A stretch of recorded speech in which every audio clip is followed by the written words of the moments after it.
fat finger, 직역하면 두꺼운 손가락이라는 뜻입니다.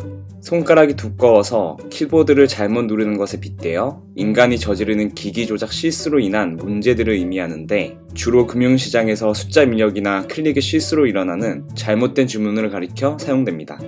예를 들자면 송금시 계좌번호를 잘못 입력하여 엉뚱한 곳에 송금하는 행위, 송금할 금액을 잘못 입력하여 잘못된 금액을 송금하는 행위, 주식 주문 시 매도 매수를 헷갈리는 행위, 매매 주권 숫자를 잘못 적어서 10주를 살 것을 100주를 사는 등의 행위, QR킷을 이용한 카카오페이나 제로페이 결제 시 금액을 잘못 입력하는 행위가 있습니다.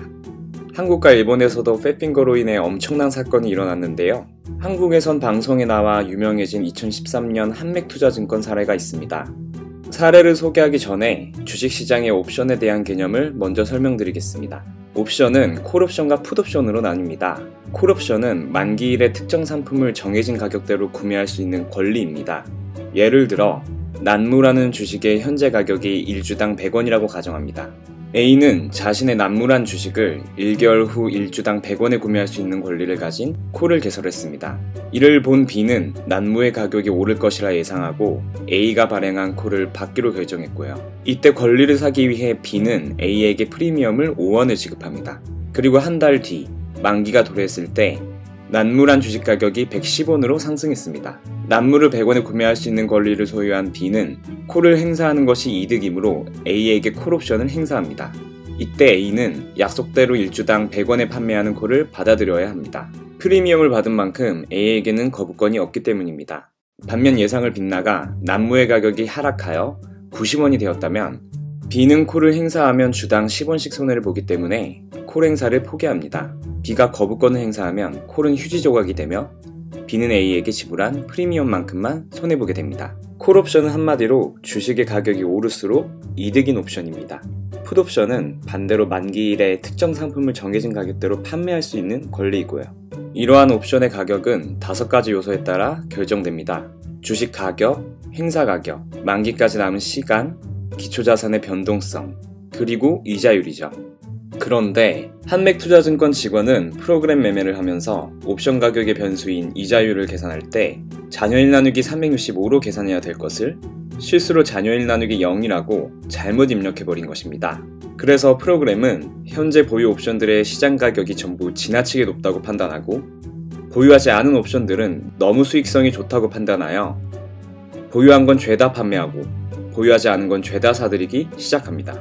당시 주식 트레이딩 현장 근무자들의 말에 따르면 순간적인 코스피 그래프의 변화율이 국가적 사건이 일어난 수준이었다고 합니다. 상황 파악에는 겨우 143초가 걸렸지만 그 143초 만에 37,900건가량의 거래로 500억에 달하는 손실이 발생했고, 한맥투자증권 대표는 한국거래소에 거래를 취소해줄 것을 요청하였으나 구제 신청을 하라는 답변을 받았습니다. 그런데 각 거래마다 구제 신청을 따로 해줘야 했고, 구제 신청 기한이 오후 3시 30분까지라 그 시간 내에 3만 건이 넘는 신청을 모두 처리할 수 없었습니다. 한맥 측에서는 거래 상대들을 찾아다니며 이익금을 돌려줄 것을 간곡히 요청했는데, 같은 증권계에서는 이익금을 반환해주는 것도 있었으나 가장 많은 360억 원의 이익을 본 미국의 헤지펀드 캐시아 캐피탈이 거부하면서 손실금 대다수를 충당하지 못했습니다.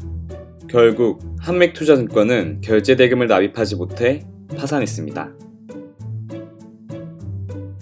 2005년 미즈호 증권의 한 고객이 당시 도쿄증권거래소 신규 상장사였던 제이컴의 주식 1주를 61만엔에 팔아달라는 매도 주문을 넣었습니다. 그런데 주문을 받은 미즈호 증권의 담당 직원이 여기서 치명적인 실수를 해버립니다. 1주 61만엔이라고 입력해야 하는 주문사항을 61만주 1엔으로 바꿔서 잘못 입력한 것입니다.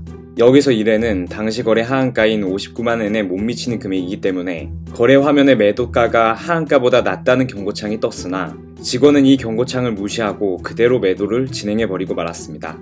그나마 주식 자체는 하한가 59만엔에 거래가 되기는 했으나 그래도 큰 손실이 발생한 것은 변함이 없었고, 더 큰 문제는 제이컴에서 실제로 발행한 주식이 14,500주 뿐이었다는 것으로 잘못 발행된 61만 주는 제이컴이 실제 발행한 주식의 무려 42배가 넘는 규모였다는 겁니다. 즉 14,500주를 제외한 나머지는 전부 존재하지도 않은 유령 주식인 것이죠. 결국 이러지도 저러지도 못하게 된 미즈호 증권 측에서는 손실을 감수하고 울며 겨자 먹기로 자사의 자금을 동원해 제이컴 주식을 대량 매수했고, 이 사건으로 인해 미즈호 증권은 407억엔의 손실이 발생하게 되었는데, 이는 일본 증시 사상 최대 규모의 손실 액수였다고 합니다. 회사에 수백억의 손해를 끼치고 파산하게 만든 팻핑거를 일으킨 직원은 얼마나 심장이 떨렸을까요? 그런데 평소에도 심장이 엄청나게 빠르게 뛰는 동물이 있습니다. 다음 영상에서는 신진대사가 빠르기로 유명한 동물을 소개해보겠습니다. 시청해주셔서 감사합니다. 남무위키였습니다.